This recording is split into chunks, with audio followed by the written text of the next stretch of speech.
Hello and welcome to the Recruiting Solutions Podcast. I'm your host, James Welch, and today I am honored to have a special guest on our show, Command Sergeant Major retired Stephen Sibley. Sergeant Major Sibley recently retired after a successful 27-year career in the Army. He served in a variety of major leadership roles, to include Command Sergeant Major of the Richmond Recruiting Battalion, Operations Sergeant Major at the 2nd Recruiting Brigade, which is responsible for Army recruiting across the southeastern U.S., as well as Operations Sergeant Major at the 6th Recruiting Brigade, which is responsible for all Army recruiting on the West Coast. I'd be remiss if I did not mention that he was also the U.S. Army Reserve Recruiter of the Year in 2011. All in all, he is one of the finest non-commissioned officers with whom I've had the honor to serve. He's a family man and a great friend. And I'm really, really excited to have him here with us today. And if you're a recruiter that's eager to get to the next level of your recruiting experience, you'll want to take note and listen to what Sergeant Major Sibley has to say. So without further ado, let's get started. Sergeant Major Sibley, thank you for joining me today. Absolutely. Good morning, sir. Thanks for that introduction. I tell you what, it's a real honor to have you as the first person to interview on this podcast. Greatly admire you, and you were instrumental in my success as an officer in Army recruiting. So it means a lot to me to have you here. Appreciate it, sir. I'm glad to be here. I mentioned a few of the highlights of your career in your introduction, but could you start off by just telling us a little bit more about yourself and your Army career? Yes, sir. Again, thanks for having me on. As somebody that likes to talk as much as I do, I don't really get too nervous about much. I can't lie. I'm a little intimidated by this first interview. So we're gonna get through this thing. But yeah, crazy Army story for me. It's one that I used to tell to my soldiers a lot. One of the key principles and things that I want them to take away from my story when I was younger was like, hey man, don't take the Army for granted, no matter what it is that you do while you're serving. I joined the Army actually in 1999. And I joined because, we all wanted to play basketball and get scholarships. And where I was from, that was going to college really wasn't an option unless you could get a ride somewhere. Apparently I wasn't good enough. I didn't know about. So my uncle, who retired as an MP after 24 years in the Army, he kind of pushed me into the recruiting station as I lived with him my last year in high school. And then I joined the Army. I did a few years at Fort Lewis and went to Korea and did all that fun stuff when I was young, 19 years old. I actually got out the Army at 24. And I took a break of service. And I took a break of service I was active duty the first 4 years. And when I came back into a recruiting station after about 5 years of living as a civilian, I was about 28 and a half years old. And I walked into a recruiting station thinking there's no way these people aren't going to want me. I got out as an E5. I was super motivated, super talented young soldier. And these guys looked at me like, no, man, we don't have any options for you. And a reserve recruiter scooped me up in the hallway because I couldn't go active duty based on business rules back then. And he said, hey, man, would you be interested in recruiting? And I was like, I don't even know what that means. And he said, well, if I can get you in the reserves, I can drop a recruiting packet for you. And I can have you on recruiting duty probably in the next couple months. And my goal was just to get back on active duty. So I took it and ran with it. And he stood by his word. You're talking about an Army recruiter that was getting ready to retire. And Sellers was his name. And he was getting ready to retire at E7. He was in uniform with flip-flops on. When he met me, he had a cane. It was just a weird relation. So he got me into the Army. He put a packet in for me. I put his top on, took a picture in his ACU top with no name on it, did this whole crazy packet. And within like 14 days of me enlisting, I had an offer from HRC to go on the recruiting duty. So long story short, that's how I started my Army career in 2008. And my first assignment was the Miami Recruiting Battalion. And I was a young E5 AGR recruiter. And I just hit the ground running. Just fell in love recruiting after like my first 6 months. We all struggle when we first get out here trying to figure out how to make phone calls on these flip phones and what these computers are supposed to do. And it took me a while, but one thing that I will tell you, and I think most non-commissioned officers in the Army alike is just a confidence about yourself because you're an Army soldier that when you walk out in uniform, you should feel like you can talk to anybody. And I did possess that attribute to where I was pretty confident dude, 28 years old, was in pretty good shape. And I just talked to everybody I ran into, and I just fell in love with recruiting. And within my first year of recruiting, came on recruiting duty. I got converted to a 79 Romeo. I probably put in A ton of recruits back then. I don't know the number. We all like to inflate our numbers, right? That never changes. But I actually was really good at recruiting, won a lot of accolades, a lot of awards when I was younger. And I thought it was the coolest business that the Army had to offer, and I had no idea that this was actually like a real thing.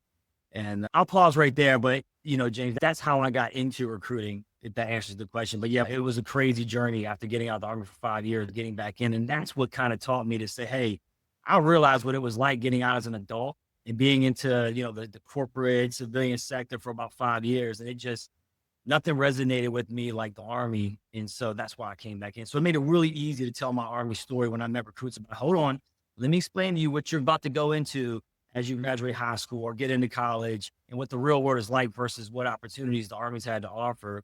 It was really easy for me to sell that and tell that story to my applicants. That's awesome. And one of the things that you touched on that's always been important to me is that recruiter changed your life, right? Obviously, you had the first recruiter that put you into the active duty Army, and that was obviously life changing. But sergeant sellers bring you back into the Army, making you a recruiter, set you on a different journey and a different path that took you well beyond that initial enlistment that you had.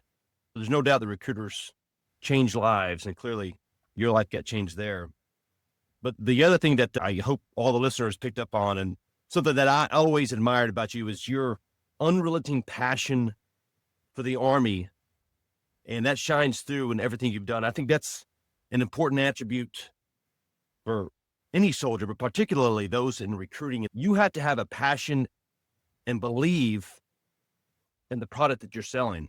And that shines through just even in that brief introduction that you had, is that the Army is very important to you. And heck, I want to go back in now just to hear that initial story.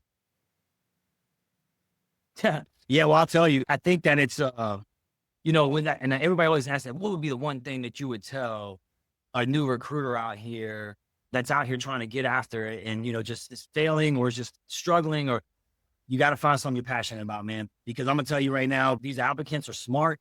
They have the internet, they have AI, they have all these things at their fingertips. Information is there. In my opinion, in 2025, applicants aren't really interested in trying to find out the benefits and incentives. They can already find that. One Google search and AI is going to spit out exactly more up to date than sometimes we probably even know in our recruiting stations of what's going on, not only in the world, but in the Army, and what benefits are available to them across the branches. Hell, it'll even probably create a spreadsheet for them to compare branches. So I would tell you that the one thing that I would tell every recruiter out here is find something that you're passionate about, that the Army's done for you, and make sure that get through to the applicant, because that's what they're going to join for. In Sibley's world, in my opinion, they're not joining because of the benefits and all that. And that helps. They're really joining because you're telling them an impactful story about how the Army's going to change their life and take them from where they are in life to where they potentially want to be, whatever that's called, their goals and passions. You have to be able to articulate to them, hey, what are your goals? What are your passions? Right? And here's how the Army can help you achieve those. But you got to have some enthusiasm about it when you're putting it out there. It can't just be like, I've served in a bunch of positions. I know we'll get into it in USAREC. And so I've had the pleasure of East Coast, West Coast, North, South, meeting recruiters from all walks of life that serve on the USAREC or USARD. And I will tell you that not everybody's created equal. And some of them are out there struggling, trying to figure out what are they passionate about that's going to resonate with their applicants. And once they can break through that, I think that will help them in getting a little more successful out here. But these applicants, they do see when that passion isn't there. And if you can't invigorate and motivate them to be passionate about their decision to join the Army, I just don't know that you're going to be as successful as you want to be. Yeah, that's a great point. That kind of takes us to another question I had for you is, obviously the passion for your job and for the Army is very important. But from your perspective, what habits or principles made you so successful as a recruiter and a leader in the Army? Yeah. Again, I think it's just know why you serve, right? Beginning, you mentioned I'm a family man. I have a wife and 3 children that I have had the pleasure of taking care of since I was 20 years old. I've been married for 26 years, and it's one of those things where I had the bigger picture in front of me. It taught me a life lesson getting out the Army, especially because I got out from overseas. I was in Korea and I left, and I just ETS. No physical, no intentions on claiming disability. Didn't even know what that was in 2003. Just got out the Army, left my uniforms in Korea and just left. And that life lesson that was taught to me about how the real world will smack you in the face made it really easy for me to just tell people about my Army story and how Army can help you. And I always just try to be honest, right? When you talk about principles, I always try to be honest with applicants. And there's absolutely no reason to be, I think that's just age old anyway. The whole recruiters lie to you and all that stuff. I never really experienced that. And I mean, at every level, from recruiter to assistant station commander to station commander to first sergeant to instructor, trainer, whatever I did, I never really bumped into a recruiter. I was like, that dude's being disingenuous. He's just lying. So I don't think that exists. However, I do feel that applicants may feel that you're not being authentic when you really can't let that passion come through or that excitement for them, and it's kind of hard for me to say it, I guess, over this computer. It's like I can show you better than I can tell you. I've always lived by that principle. Is like, hey, I can go out there with any recruiter and just say, hey, look, man, doesn't mean it's going to work, but just follow me. Right. And I think our leaders out there need to do a lot more of that. I was brought up and raised by leaders that they had no problem showing me better than they could tell me. And that helped me. That started with my early days when I was a private in 44th Combat Support Battalion at Fort Lewis, Washington. I had good leaders that would show me the way versus telling me the way. And as long as we stick to that principle in the military in general, especially with these young recruiters that are coming out, they show them, quit telling them what they need to do. Quit saying, hey, the data or the science says if you do more of this, you'll get this. We know that. I don't think numbers lie. But I do know this, that we have a different generation of humans that are serving in the military that are coming up behind us that they need some more of that. All right. They might not have got out the house as much as they used to, we used to, and things like that. Or they might not have had that leader at home to show them how to do things, right? They've been told how to do things their whole life, but nobody showed them. So I would say that one of the best things that we can do out here as leaders is show people the right way to do it. Because they don't want to hear what you've done in the past, and they don't want to hear how you used to do it. Well, come show me. And so that's one thing that was always helped me. Doesn't mean I was perfect at it by any means. Hell no. But I will tell you that I would damn sure try. I would definitely get out there and we would strike out together before I would just send you out there to strike out by yourself. And then I think that helped me be successful. And I think it helped my soldiers that served with me be successful. That like, hey man, we're not always going to succeed at this, but we're damn sure going to go give it what we got. And that was always what I wanted at the end of the day. No matter what level I served at, from came in as a Sergeant E5 till I retired as a Command Sergeant Major. And I served in 3 different Sergeant Major E9 billets. In every single one of them, I tried to be the same consistent leader that's like, hey, this is what I stand on in regards to showing you what I need you to do. And it helped me be as successful as I possibly could be, I think. Yeah, that's one of the things that I admired about you when you served as the Operations Sergeant Major for me in 2nd Recruiting Brigade. You had this uncanny ability to go out and train. We're talking first sergeants, company commanders, recruiters. We would send you to the poorest performing units, and just to watch you in action, to teach them by example, hey, here's what you're doing wrong. Here's how you can get better. And then over the course of the following weeks and months, seeing those units improve based on your interactions with those soldiers was really, really inspiring. I agree with you that setting an example and just showing people how to do it is so important. And I think it's lost on some leaders.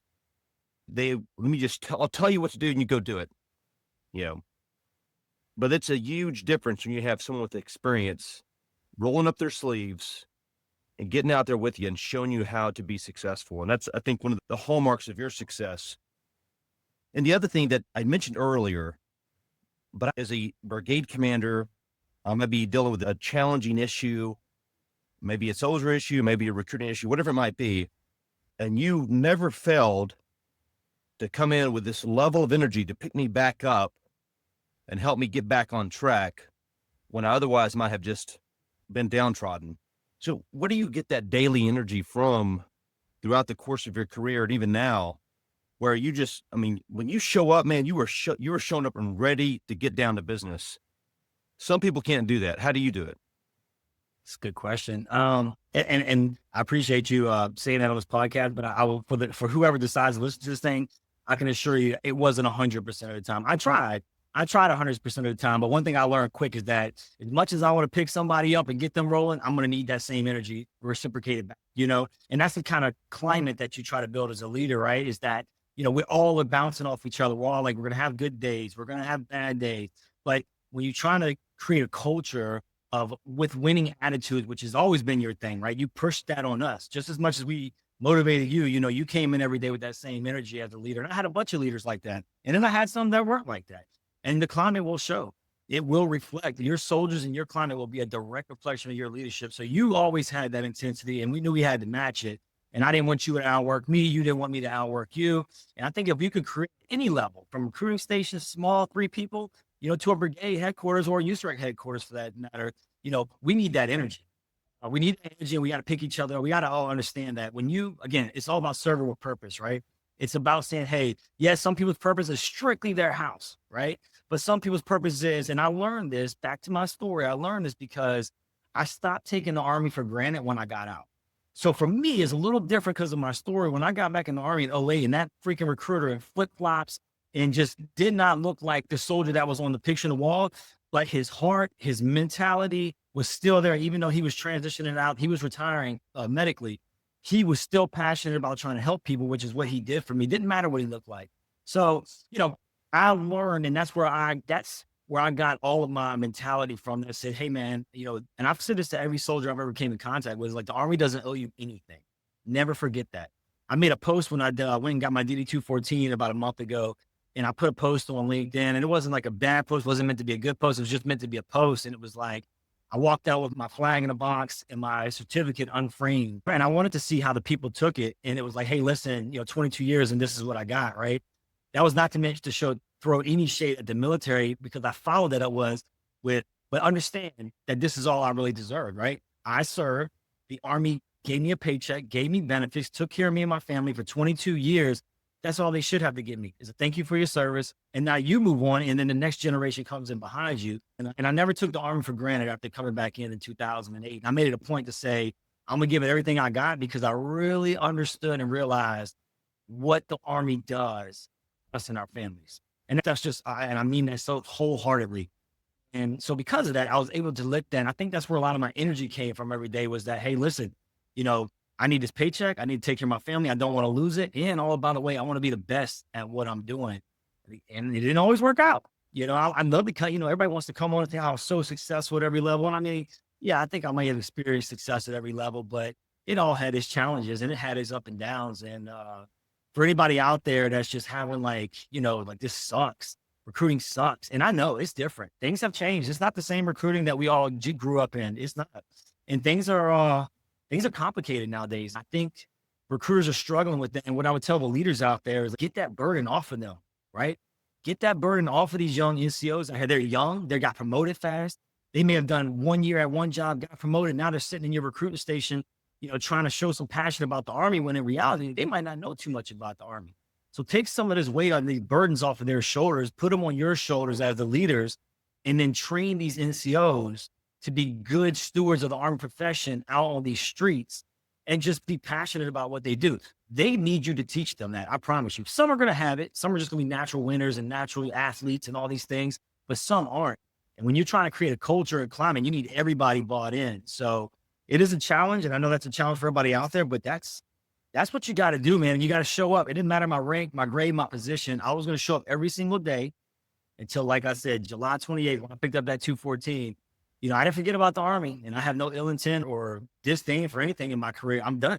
You know, I shut it down, and now I'm ready for my next chapter. But while you're in that uniform, just take advantage of the opportunities. But if you're a recruiter out there, find some way to influence people about these opportunities by figuring out what their goals and passions are and showing them exactly how the Army can help them achieve that.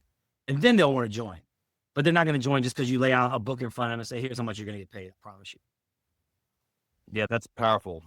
Goals and passions. So certainly important for all recruiters to be successful. But thinking back on your experience, when you're dealing with these new recruiters, and this is something that's always kind of weighed on my mind, you might have an SEO that comes in and they were extremely successful as an infantryman in the 82nd Airborne. They've got an EIB, a CIB, they've done great things. Then they get to recruiting and they begin to stumble. It's not like it was for them in the infantry. And then, of course, we've seen sometimes where they begin a downward spiral. So what advice would you give someone that's new to recruiting? how can they maintain that same level of excellence that they had in the operational Army and go on to be successful in recruiting command? That's a good question. And I think I probably got a bunch of answers, but the first one that comes to my mind is that, like, you can't be a leader, have this suck it up mentality.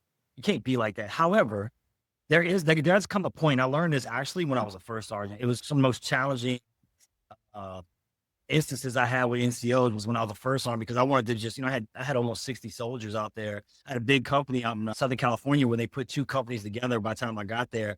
And we got after it, but there's so many different personalities. And I just say tough love, man. I'm going to tell you right now, one of the things that worked for me, and this, I can only speak what worked for me, is when I got those 82nd guys, those 101st guys, and they come in here and they're used to just go, training ops.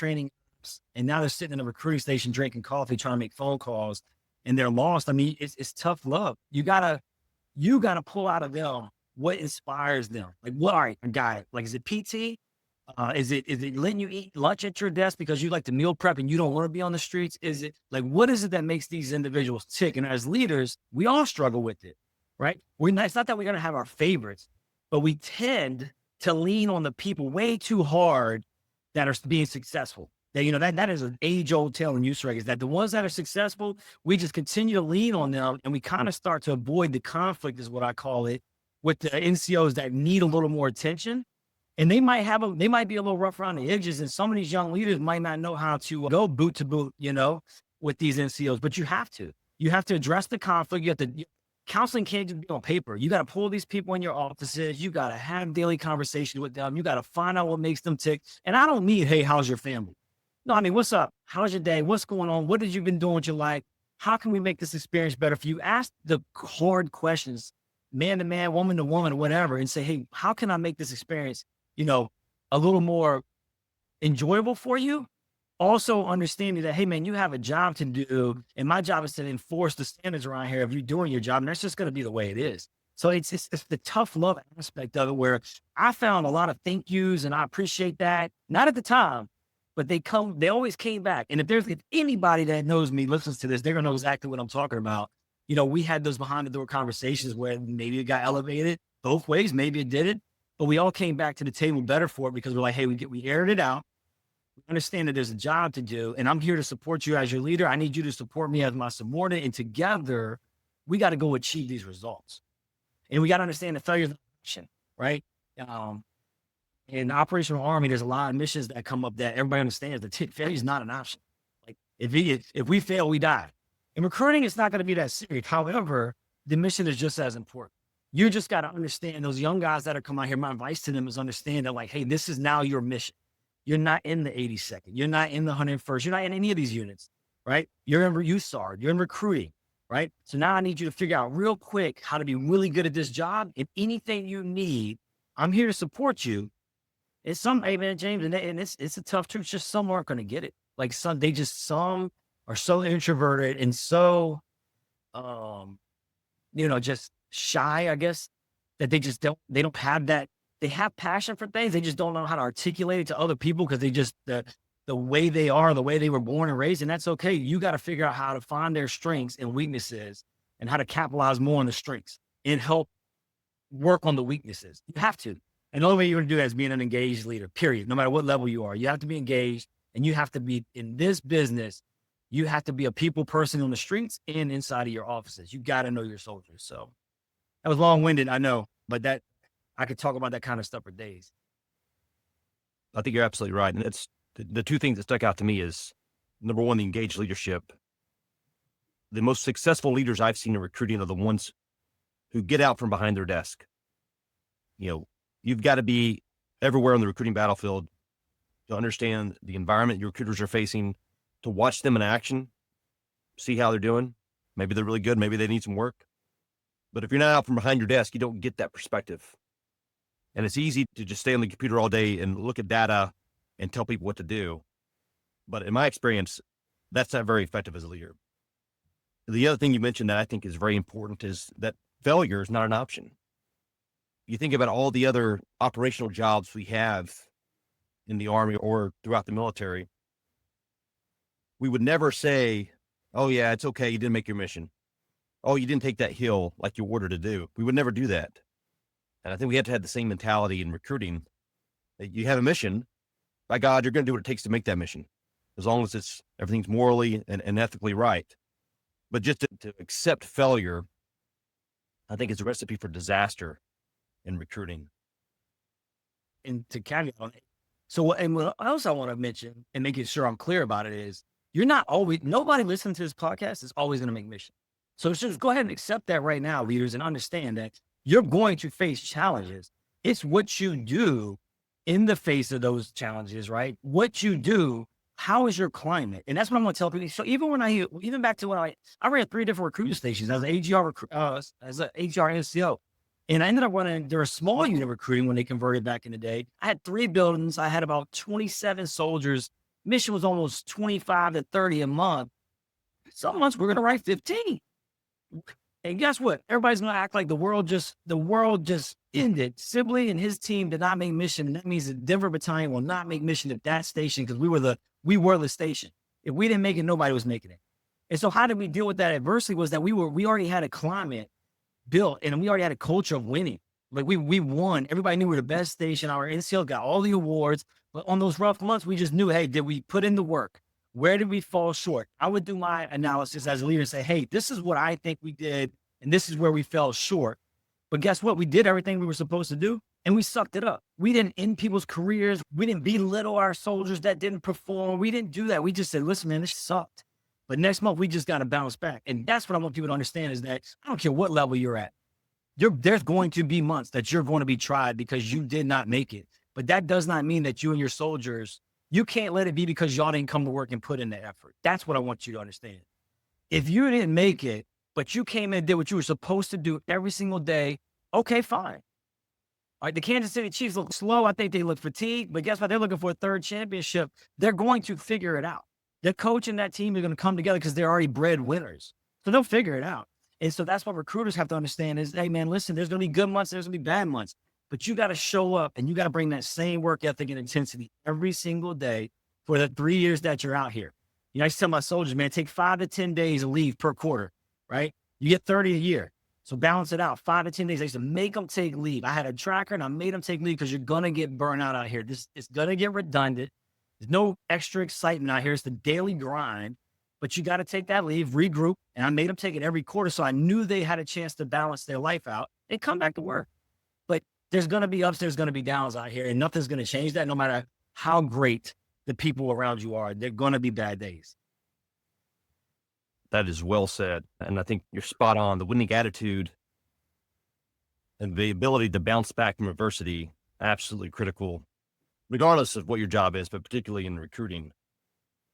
Then along those same lines, you know, obviously you have a wealth of experience, and that winning attitude is especially important to be successful in recruiting.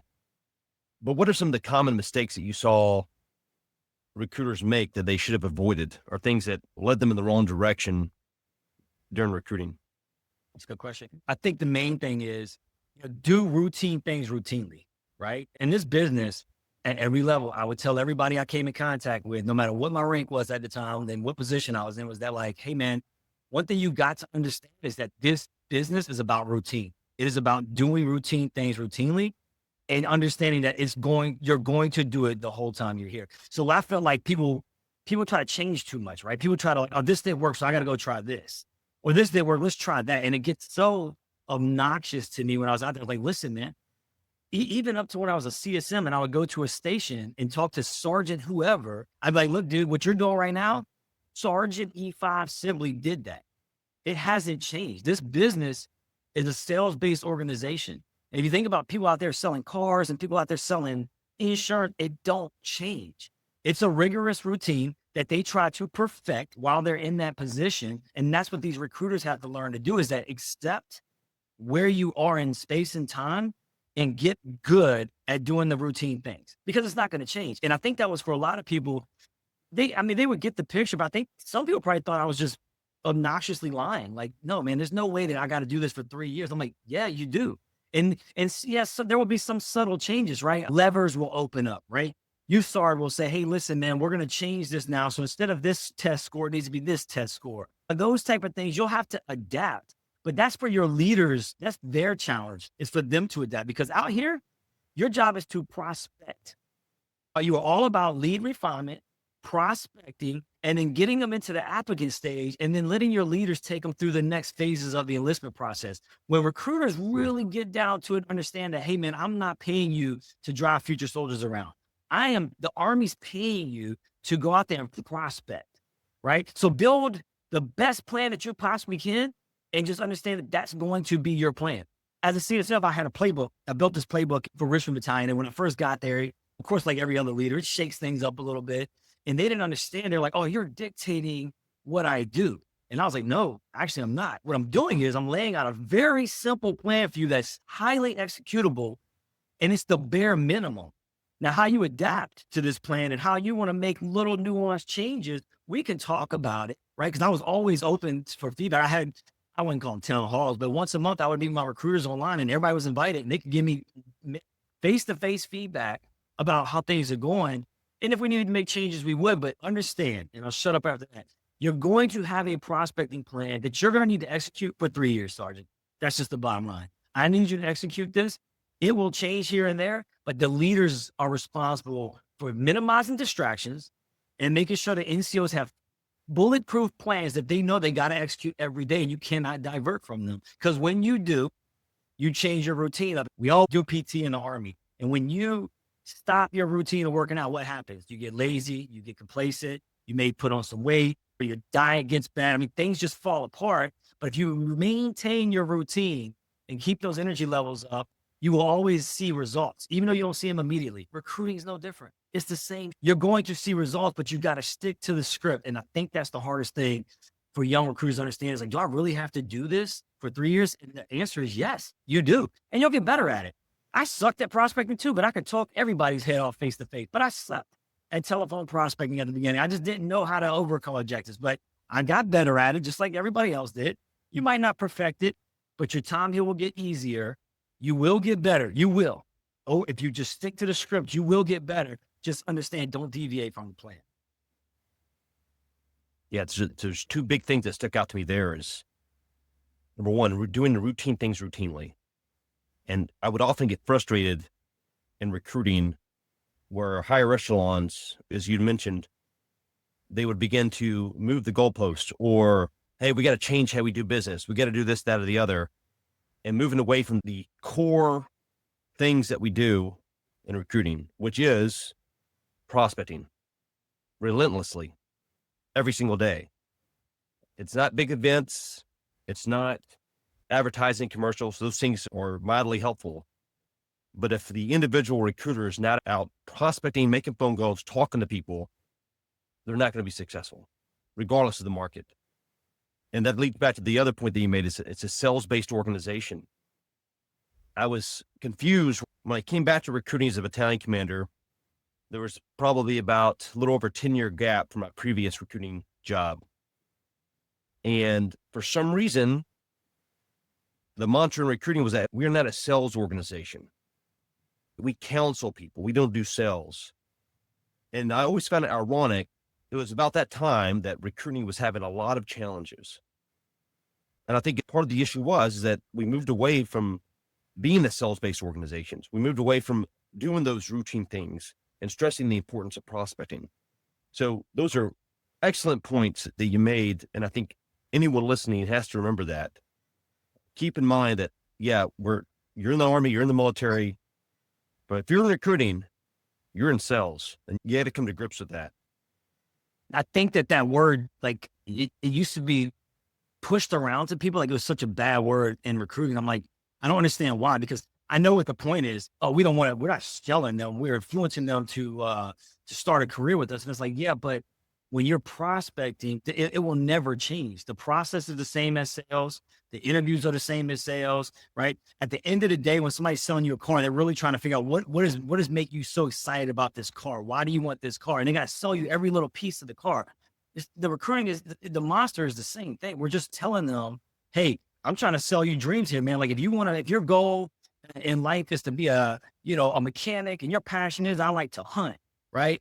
Then I got to sell you on how the Army can let you achieve both of those things while serving. And that's what you're trying to do. But they used to like that word was so bad. And I didn't, and I get it, kind of understood the marketing piece of that, I guess. But in my eyes, I was like, I used to give as much sales training that I could to people and just tell them, hey, it's comparable. But the difference is, and it will always be, is that recruiters will get paid regardless if they sell a car per se or put somebody in the Army versus in corporate America, salesmen aren't going to get paid if they don't sell. So the passion sometimes is a little bit different. And what I used to try to influence people was just have that same type of passion and drive to know that, hey, the Army is paying you a significant amount of money every month to put people in the Army. So understand that is your purpose. I need you to execute it. But for a long time, sales was actually not, they didn't want to use that word. It was thrown around. So we didn't throw it around. It's fine. It is the Army. It's not buying a car. I get that.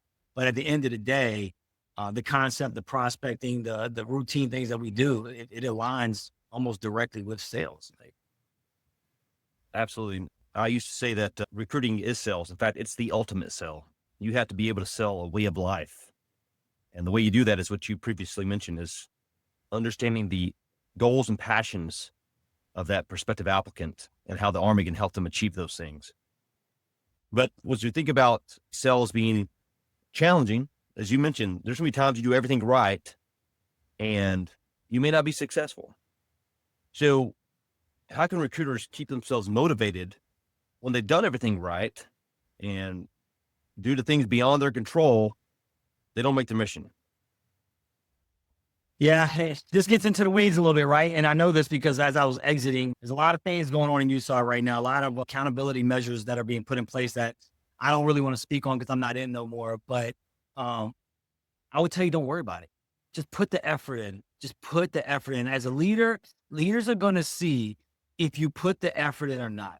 And so I wouldn't worry so much about the distractions or from the loud noises coming from the top of, what you're going to have to worry about this. If you don't write contracts, that just come to work and put the work in. Like I said, on those months, and these are true stories, whether I was a station commander, a first sergeant, a CSM, it didn't matter. When I would watch people not make their mission, all I cared about was, did we put the work in? And as a young recruiter out here, man, if you know you're getting better at your craft, it's going to click. Eventually it's going to click. And I know there's a lot of pressure out there. There's a lot of pressure getting put on these individuals for their production and their rank rates and all these things. And I get it. And young recruiters, I think, just shouldn't have to worry about that. I think the best thing we can do is put the onus on the leaders to say, hey, man, take care of these soldiers. Push them to do what they got to do.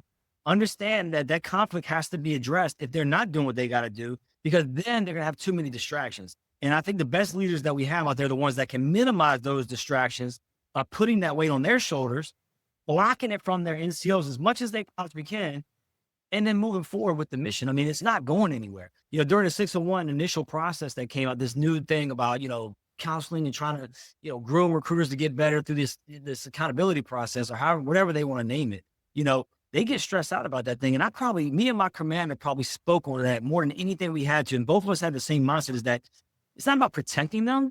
We wouldn't really use that word, but we kind of just let them know, like, we got your back. And that's what leaders have to do, is let these soldiers know, like, look, man, if you're working and you're giving me what you got, I can already see that. I'm not letting nobody touch you, because I can see that you're going to get molded into a good NCO, good recruiter out here. I just got to get you the time. It's just not clicking fast enough. And I think these recruiters got a lot of pressure on them. And I think the best thing that they can do is their first 90 days out here, bust your ass. Just bust your ass. Figure it out. Go learn as much as you can. Ask as many questions as you can. Work as hard as you can. And remember, hours don't always equal work, right? Just because you're sitting in the office don't mean you're working, right? Make the hours of the day that you have in front of you count, and then leave it at the office and go home. And that's all you can do. And then the right leaders out here will recognize that, and they will, for lack of a better word, they will protect you. They will make sure that you will get the necessary time you need to get better. Don't worry about stress about things that you can't control in any aspect of life, and especially in recruiting. Just go out there and work. That's the best thing I can tell you. Yeah, I think you're right. Leaders recognize that you may have someone that's struggling, but you can tell when someone's putting in the effort, they're working hard, and they're frustrated. The winners, no one's going to be as hard on the winners as they are on themselves, right? You can tell when they're working their butt off. It's just not panning out. I think that's great advice. It's also great advice for the leaders. I think it's important to minimize the distractions but also you got to give your subordinates in recruiting some focus. If you have 30 areas that you're focusing on, you're not focusing on anything. Fact. And you can't expect anybody to live up to that because there's not enough hours in the day. But if you can narrow it down to 2 or 3 major things and let your subordinates understand, hey, focus on these 3 things, I'll take care of everything else. I think they have a much better chance of being successful than they would otherwise. Man, I'm telling you, I think it's underutilized, and I think that it's underappreciated that when leaders some of these soldiers again, we're talking about soldiers. Sometimes they just want to be told, just tell me what to do, Sergeant, right?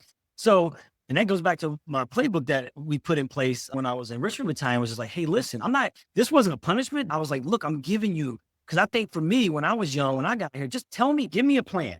And then let me get really good at this plan.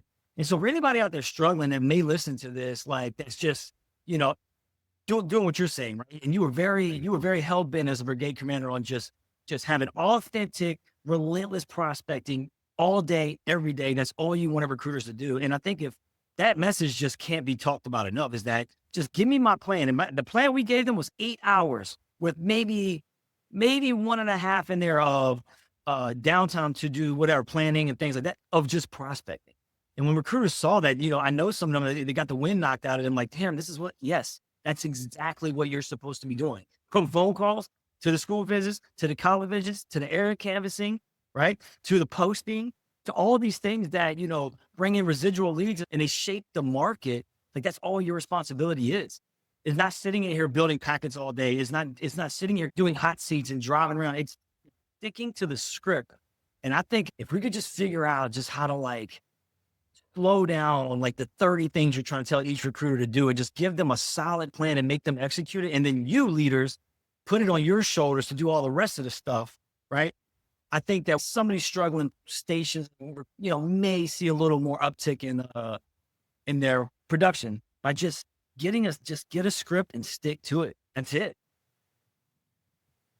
That's powerful.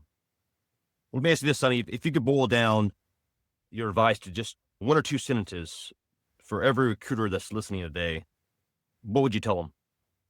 So you know what I'm telling? I'll tell them what I've told everybody from every level my entire career. Somebody's going to hear this and remember. You got to remember the 2 questions, right? That no matter what you do, we could say prospecting. We could say that word, right? And that we know that word means a lot. From phones to face-to-face to interviews to text message, right? I would tell you that you're never going to be able to influence anybody to join the Army if you can't determine the 2 questions that you have to ask every person, which is, this is Sibley's world now. What do you want to be when you grow up? And what do you like to do for fun? And those 2 things that I would teach at every single level, because it was what I did. And it helped me. Because, a lot of times recruiters have a lot of problems with just interacting. Like, how do I initiate this conversation? You know what they all do? I bet you can answer this question. They walk and say, hey, man, do you want to join the Army? Of course not. Hell no, I don't want to join the Army, right? But if these recruiters can find some way to get somebody's attention, and once they get the attention, just tell them, hey, mate, I just got to ask you a couple questions. You got a minute? Yeah, sure. What do you want to be when you grow up? And they're going to tell you what they want to be when they grow up. And typically, that's going to be their goal in life. My goal in life is to do this. Okay, so what do you like to do for fun? And then they're going to say, well, I like to do these things for fun. And typically, that's going to be their passion. So instead of just saying, because, these kids, you say, hey, what's your goals and passions? They're going to look at you crazy. They don't even know what that means. But they all know what they want to be when they grow up. And they all know, for the most part, what they like to do for fun right now. And then you got to tell them, so what if I told you, if you sat down with me for 30 minutes, I can show you how the Army can help you do both of those things and you can get paid doing it. Would you be interested in sitting down with me? No. Okay, cool. Here's my business card. If you change your mind about it, give me a call and we'll talk about it. Cool, thanks. Now you passed out a business card. One kid may say, yeah, I'd be interested for 30 minutes talking to you about it. Okay, cool. I got this time and I got this time. What's good for you? And that may sound cliche and old school, but it doesn't matter. Or you might say, I'll take you to my recruit station right now, and I can tell you exactly how I can help you. Whatever works for that recruiter's schedule. But the point is, once you get those 2 things out of those leads and those prospects, when you get back, it doesn't stop there. One of the biggest things I used to tell my recruiters about was don't forget, you can call them life plans, you can call them whatever you want. You have to prep for the interview. If you want to stop interviewing 100 kids to put them in the Army, you only want to get, you want to get 1 out of every 10 versus 1 out of every 20 you talk to, or 30 or whatever. You got to start prepping for the interviews better. And there's no way in hell any single person on this planet, sales or recruiter, can sell a product if they don't prep for it. So I would tell you, ask those 2 questions, find out from that person what they're interested, their goals and passions are. Through those 2 questions will get the answer out. Get back to your recruiting station with the lead, with or like the card or however you're doing it nowadays on your phones. Get back, put together some information for this person. Always follow up, even if they don't make the interview or whatever. Always be following up with that same person with the information that you want to give them, because then you got to get them back into the office. So those are the 2 things, James, I would tell you. That I've been very passionate about that my whole entire career. I'm sure you've heard it. They've all heard it. Just ask these 2 questions. Get recruiters to get really good at asking those questions, and it helps open up the dialogue for them, because a lot of recruiters struggle just coming out the gate. What am I supposed to say to this kid if I do get their attention? And they all resort back to, do you want to join the Army? And that's always going to be a no most of the time, right? Find a way to engage these kids, get that information out of them, and then understand your product and what you're selling. So when they do tell you what they want to do, you got to be able to spit off to that kid, hey man, in this area, this is how I can help you achieve those things. So that's a long-winded answer too, James. I'm sorry, but those are the 2 things that I tell people must teach this to your recruiters. No, that's hugely powerful. And I think it's really important to talk about, when we talk about approaching prospective applicants, what to even say. I think it's one of the hiccups for those new recruiters. As you mentioned, their crutch is they just ask, do you want to join? And that is not going to work out well. But if they have something in mind and they have the initial questions to ask as part of their playbook, they're probably going to be much more successful. That was great, Sonny. Let me ask you this. Obviously, you've shared some incredible insights in your story, very powerful. But do you have any final words for recruiters that are out there working every day to make the mission, regardless of whether in the Army or another service in the military? What final advice would you give them? I would just say, take it day by day, man. This 3 years is going to be a journey. There's going to be a lot of ups. There's going to be a lot of downs. There's going to be a lot of emotions, a lot of highs, a lot of lows. I mean, it's every emotion you can think of, you're going to experience out here. And I would tell you, don't come into work every day without a fresh start. Like, don't come in a bad, if you start your day off bad, right? I always tell people, get up, do PT, come to work, be locked in, be ready for work. Accept your journey, and that this is what you're going to be doing. And just figure out how to get really good at it. It's all you can do out here. If you want to have a good 3 years out here, it's all about accepting where you're at. And that is hard for people. I know it sounds simple, but I noticed that at every level is that people they don't want to accept. They're just like, I hate this. I don't want to make a phone call. I don't like to talk to people. But this is where you have been put. Right? And this is part of your journey and your path. So figure out how to get good at it. Compete with yourself. You don't always have to compete with everybody else around you. Compete to better yourself at every level, and just come to work with the mindset every day is that, hey, things aren't going to be perfect, but guess what? We're going to get through it. We're going to make it better. And tomorrow's going to be better because I got a little bit smarter today, and I'm going to get a little bit smarter tomorrow. And every day will get better, even for us old dogs, that can sit up here and I could talk about recruiting for hours, right? But at the end of the day, we all started at that. When I walked into a recruiting station for the first time, I had no idea, didn't even have a desk.